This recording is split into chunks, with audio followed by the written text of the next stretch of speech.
Thanks a lot, and in particular, thanks to Vitalik for giving me the chance to talk about this here. You know, I was trying to reflect on why he invited me to talk about this here. I'm a complete outsider to this community, and I know very, very little about Ethereum. But I think that what motivated a lot of people to get interested in blockchain in the first place was the dream of having a more just and equal society without resort to discretionary centralized authorities. And while we've heard over the last few days some amazing things about the technologies that are being developed, I think it's fair to say that what such a society would actually look like in terms of the social institutions as opposed to the technical infrastructure remains to be seen.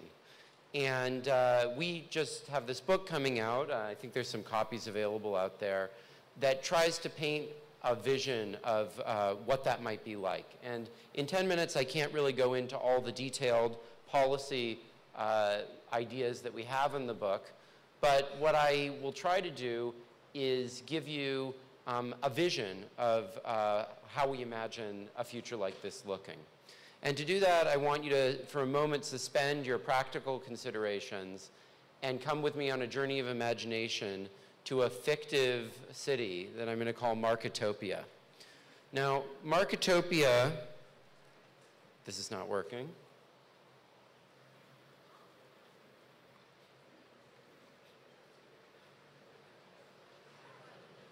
Oh, there we go. Okay, so Marketopia is a little bit like Zootopia, except rather than being defined by having lots of diverse mammals there, the defining characteristic of Marketopia is that every piece of major private property in Marketopia, let's put aside, you know, personal effects, heirlooms from your grandmother, your cats or dogs, but all the land and houses and airplanes and buildings and so forth are continually up for bid in an auction to the highest bidder. And whoever is the current highest bidder possesses that asset and must pay that bid that she submitted as a rental payment continually into some common pool, until someone else comes along and beats her bid and takes over the ownership of that asset or the possession of that asset and pays that rental payment into the common pool again.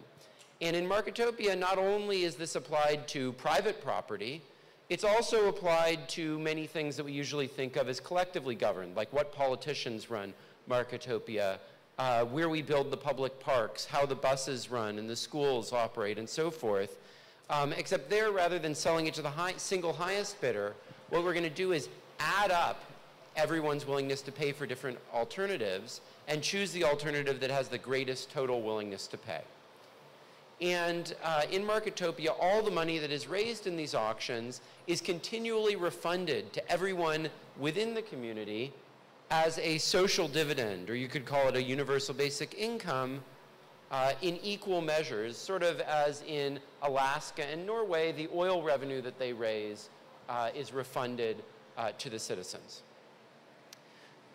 Now, when you hear about Marketopia, probably your first reaction is to say, this is like the most extreme version of a free market that I can possibly imagine. Because, you know, you think about our society, we're supposed to live in a market society, but in fact, most assets, you know, the land that we're sitting on here, the skyscrapers down the street, et cetera, this stuff isn't available to just purchase. You can't just pay some price and buy it that's listed publicly.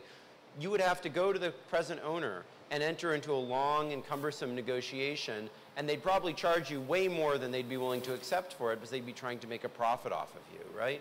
So we think we live in a free market society, but actually, you know, most things are sort of monopolized by some corporation or organization that is not allowing them to be competitively allocated.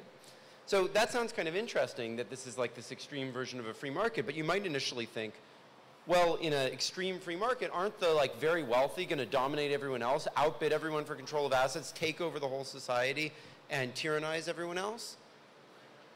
But if you thought that, you have to reflect, what do you mean by the wealthy? What it means to have wealth is to own businesses and buildings and land and airplanes and things like this, right? And in Marketopia, everything is commonly shared among everyone. All the benefits of assets flow equally to everyone, and everyone has an equal right to contest for control of those assets. In fact, Marketopia is a far more extreme version of common ownership as advocated by people like Karl Marx than is any form of socialism that actually existed in the world, as socialism usually degenerated into the rule of a was it too late? Okay. Into the rule of some bureaucratic elite that would typically tyrannize over the rest of the population even more severely than the capitalists that they claim to replace. So that sounds like a paradox. How can the most extreme form of socialism, the most thoroughgoing form of common ownership, be also the most extreme form of free markets? For those of us who grew up, all of us I assume in this room, in the post-Cold War period, that sounds like a paradox, like a contradiction. But in fact, prior to the 20th century, or prior to the Cold War really, there was a school of thought in the field of political economy, which was actually dominant, called competitive common ownership. And it was based on the notion that to have true free markets, you can't have private ownership of land. This school is most closely associated with this gentleman here. Can anyone guess who this is? Henry, did you say Henry George? Yes, this is Henry George. So Henry George was the best-selling author in the English language for 30 years other than the Bible. His book gave the name to the US progressive movement. He inspired Sun Yat-sen's revolution in China. But his ideas were largely forgotten in the capitalist communist conflict after the Cold War. And so what the goal of this book is to show that actually, despite being forgotten by the public, these ideas continued on in the academic field of mechanism design. And while they've been mostly applied to design, search auctions for Google, they can actually be used to transform our whole society. And we do that by showing that there are 5 ideas that would be transformative for the world based on this general framework. So the first is what we call the common ownership self-assessed tax, where every owner of significant private property would self-assess the value of that property, pay a roughly 7% tax on that property, and the money, and they'd have to stand ready to sell that property to anyone who wanted to buy it at that self-assessed price. And the money would be refunded as a social dividend.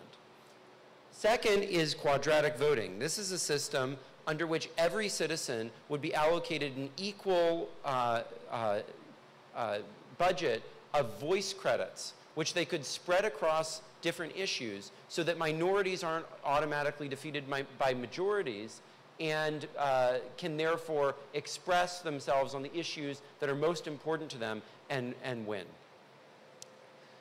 The third idea is the Visa Between Individuals program, which is a scheme that could allow for dramatically increased migration by funneling the benefits of migration rather than to big corporations who hire the migrants, to the ordinary workers in wealthy countries who host those migrants, so that there would be political incentive for dramatically increased migration. Fourth, we argue that the largest sources of market power today are not enforced against by antitrust laws. In particular, antitrust laws never catch companies and stop them from merging if they're going to get more power over workers, only over consumers. And they're not enforced against the large institutional investors like Vanguard and State Street and BlackRock that control almost a third of the whole corporate economy and cartelize it against the interests of workers and consumers. And finally, we argue that the data that all of us contribute every day to services like Facebook and Google is the basis of the machine learning systems that they're building that are allegedly going to displace us from our jobs. And that if we treated those contributions that we all make as work, then actually the digital economy could be a source of opportunity for every citizen rather than a source of threat to their jobs.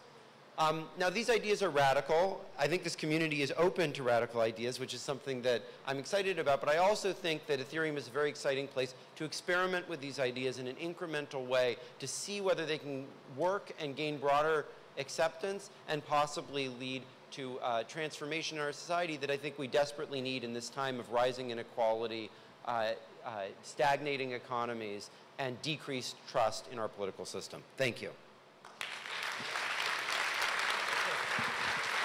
Awesome.